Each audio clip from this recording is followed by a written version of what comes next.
这种耐力要怎么练习？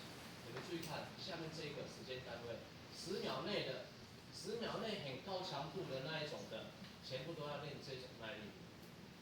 10秒内，所以说从这个理论来看的话，这个曲线图来看的话，如果说你在安排训练计划没有这张图放在你大脑的话，你安排出来的时间点、刺激的强度，你全部都练错。如果说你没有按照这个概念来看的话，比球要打几级？现在新规则3级，几分？哪一子几分21分。21，好，那几分钟？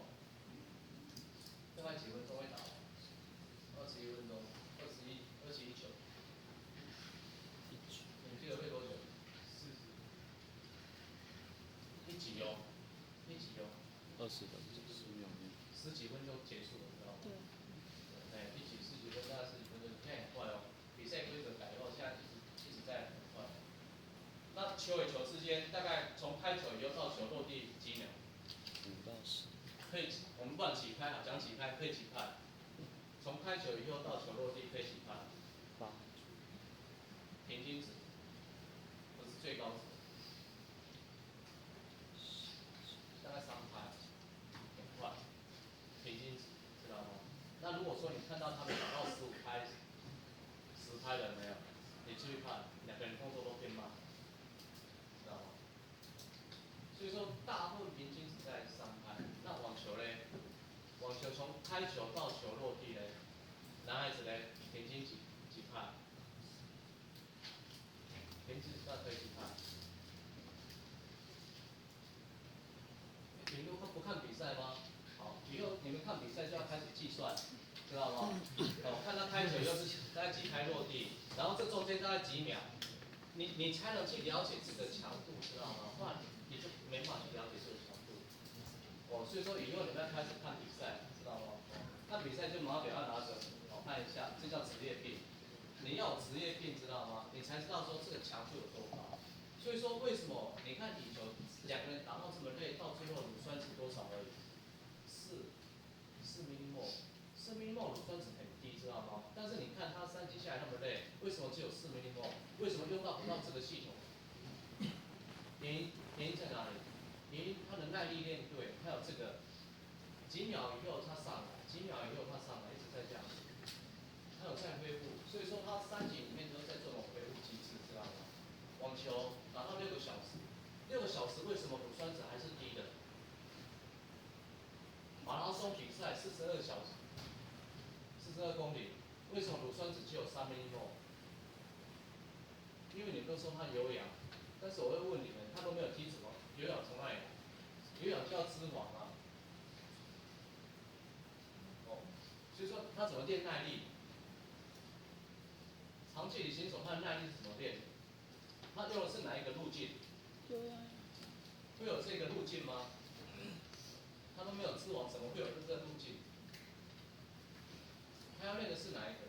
所以说你们这个都要很清楚，不然的话耐力全部都练错。耐力就在体内的能量的路径，知道吗？你讲到耐力，要想到的是什么？3大能量来源，一定是什么碳水化合物啦、脂肪啦，还有 ATP 啦这一个。那特别是中间这个讲到无氧的碳水化合物的路径，一定是产生乳酸。所以说讲到耐力，你赶快就大脑呈现3个路径，然后赶快把这个图形呈现在你大脑里面来，好，那你就很强，知道吗？所以说你要把你的图形放在大脑，知道吗？先把图形放在大脑。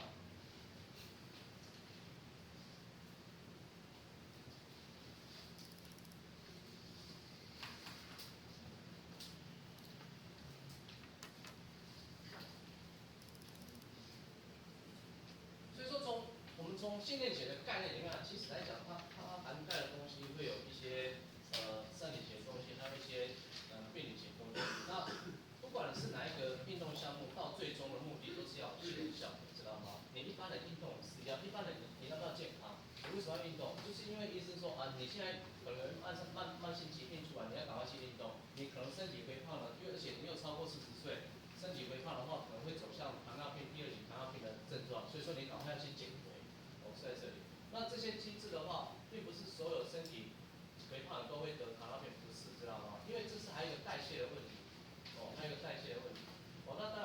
一些所谓的柔道选手有一些是比较高量级的，会脚力型的比较高量级的或是三节这些呢，其实他也不容易得什么得所谓的糖尿病。为什么？他本身就是因为体重级别的关系，然后他平常又有在做一些无氧性的很高强度的刺激的模式，所以说他的胰岛素有没有控制的非常好。那如果一般人就不一样，一般人你只要可能体重比较重的话，他代谢就变慢，代谢变慢，胰岛素就会有问题，就会走向第二型糖尿病，会有这种症状。所以说这是两个是不一样。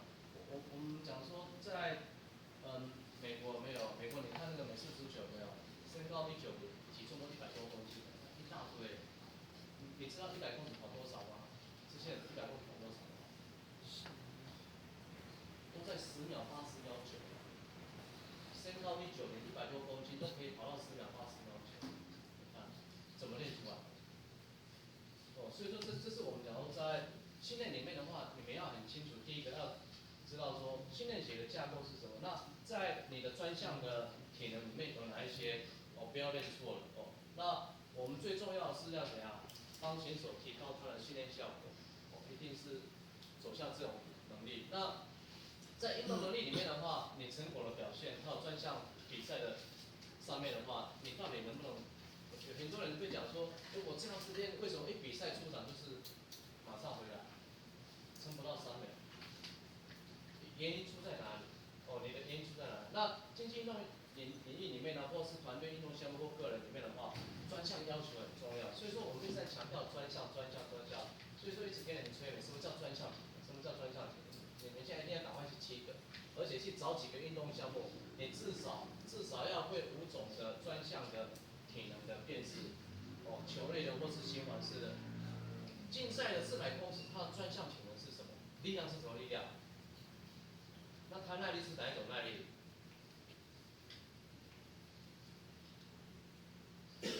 球类的，羽球、桌球。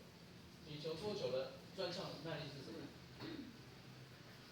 一样是 ATPC， 但是羽球的 ATPC 怎么练？桌球怎么练？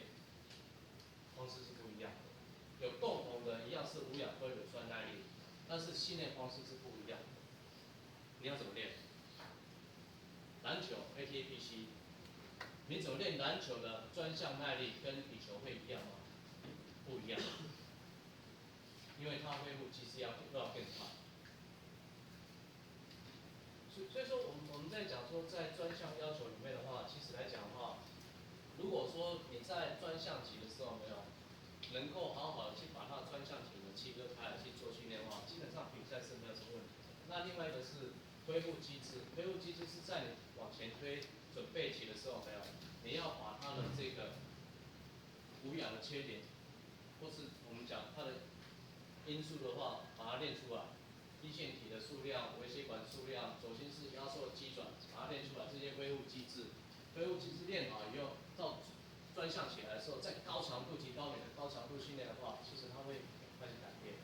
但是没有恢复机制，你就是要高强度又要练量大，其实来讲，它的能力就是一直往下，或是持平，就是竞技能力停滞，它没办法再改变。这几个因素你们要把它统整起来。那我怎么在训练计划里面去执行？比如说准备期，准备期这3个机制要怎么练？这3个机制你要怎么练？那训练的目的就是说，什么叫准备期、专项期、比赛期？所以说你们现在在上了这堂课以后，就要很清楚把阶段划分出来，要很清楚能够把阶段的划分出来。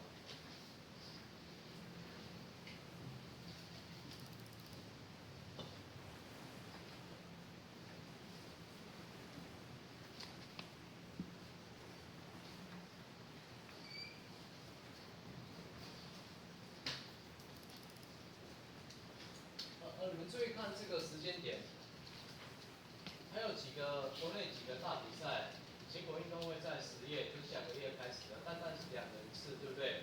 但是2人一次要各单项有各单项的比赛，大概是在这边。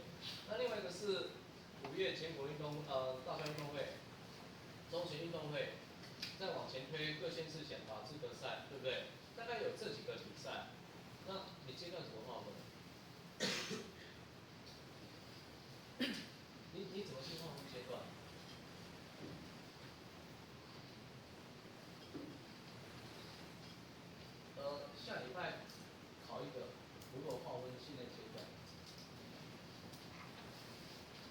段怎么划分？你们现在在划分训练阶段里面的话，其实来讲并不困难。第一个，你要先把比赛时间点勾出来。10月中有一个比赛先勾出来。比赛前2周就是训练效果延缓理论，调整电握期你要有，然后再往前推就是专项期2，知道吗？对不对？因为接近比赛就是专项期2的概念，这个要有，绝对不会准备期，知道吗？不可能，比赛前又准备期不可能。好，那专项期前你又再往前推，一定是准备期，就这样子，是不是很简单？所以说你们要第一个要先确定题目，12个月有5次比赛，比赛期随便你勾，开始安排比赛之间的训练阶段。那你现在有没有什么概念？一样，比赛时间随便你挑选，但是就是1年有5次比赛，比赛之间你怎么安排训练阶段？注意看，这个 C1有没有跟 C2有没有是不是很近？比赛期，所以说这一段你只能排什么？这一段你还要排准备期吗？来不及了，只有专项2，知道吗？所以说，当你的比赛之间很可能1个月左右的话，你怎么搞？又进到专项期，你没有时间再去做准备期的事情，知道吗？所以这是我们讲说你在做训练里面的话，因为我们花太多时间都在做准备期的东西，而且在训练什么基础东西，尤其是大专生，你到现在还在花大部分时间在训练什么基础的基本动作那一些有没有？你永远都不会成功的。高强度的竞技模式，你前面花了6年在做这些基础训练，国中、高中，难道你的基础技术还不成熟吗？如果说真的不成熟的话，你到大专来的话，还要去做这些东西的话，其实都已经来不及。我们讲现实一点，真的是这样子。因为这个大脑还有身体机制的影响，知道吗？不是说你本身不好，而是你错过那一段时间，知道吗？所以说，如果说你到大专来的时候，你没有很高竞技模式，还有很高的对抗的模式去做训练的话，你如果说要再突破，很难，非常难。比如说你是技击类的，技击类如果说你现在是国内是最高等级的没有，你要找的就是目前要找对抗的类型都是国外，因为国内已经你没有竞争对象，没有竞争对象，你一定会停滞，这里停滞。还有你又花很多时间在做基础东西，你的专项的体能就会下降，就没有了，你就很基础的这种很低级的这个耐力的，你知道吗？你没法进到你最高强度的竞技模式。所以说，在很多的国家里面，先进国家里面的话来看，他们只要你超过18岁，有没有？那个强度之高，非常可怕。那种对抗性的东西，那个多强。所以说，我们不要再花很多时间，知道？所以说，当你是一个大专教练，或是一个国中教练，或是高中教练，你要能够基本，你的责任是什么？不要忘记。在德国它有一个很好的制度，但是在中国也有一个很好的制度。那德国制度是什么？他们把教练分成 A、B、C、C，这3级。你是 C 级的没有 ？C 级的话就是在做基础训练。C 级的教练节不会去 A 级到 B 级的说，我开始提高到无氧，不会。他的工作职责就是 C 级的，应该要去做的。基础教练很扎实。然后他还讲说，我这批选手未来到 B 级教练去的话，他都是最好的。那 B 级教练就是做他的职责，青少年教练，他应该练习，然后到 A 级的青年组一样，所以说他不会去 A 级。那中国的模式是怎样？输送很大，体校县级的体校1年要送多少选手到省级的体校，省级体校要送多少到中央？你看，那这样一直上，淘汰，到上面是最好。所以说他每个国家都有它的制度存在。那当然，我们就从北欧国家来看的话，人口非常少，比台湾还要少。但是为什么竞技运动还要那么多？因为我们上礼拜讲过，教练很爱护选手，只要来练田径的啦，练标枪的，都把它当做保护训练，知道吗？很爱护它。如果说你没有很爱护它的话，就提早结束，提早放弃。所以说你要用哪一种？或者我问你，你可以用哪一种？目前来看，如果说未来你当教练，你可以用哪一种？所以说不要忘记，我们在训练里面的话，都在执行。其实来讲的话，你注意看，这些真正可以训练的时间，我们讲说52周，其实来讲，很多时间啦，中学生考试啦，一些，或是你因为室外运动项目下雨啦，环境台风的关系啊这一类的，一些假期的关系，所以说你真正在训练的话，大概40周。那40周你要把你的选手能力运把到最好的话，其实很难。很难。所以说你每天做训练都要把握它能够去做比赛，每天在做训练都要能够把握它能够恢复，那个才会有效果。不然的话，真的就是时间一天一天过去。我每个礼拜只要礼拜3过去，我就是周末了，就感觉是周末，好快。那这礼拜不知道做什么，好像运动只有2次而已，感觉很少。但是我问你们，你们已经从礼拜1到今天礼拜4了，你的训练计划执行的怎么样？如果说你有在练习的话，那我问你，礼拜1到现在，你有没有运动？如果说礼拜1到现在你都还没有运动，那就不行，对不对？你身体可能会开始产生问题，知道吗？所以说人体就这样不动WHO 的现在是为了这个组织里面在强调健康，因为医疗是人类最大的一个庞大消耗的一个资源，所以说人要健康的话，就是有最好的药就是运动，不能运动，是这样，其他没有，知道吗？为什么？生老病死、老化，科技这么进步还是没办法，只有运动可以延缓老化，就这样。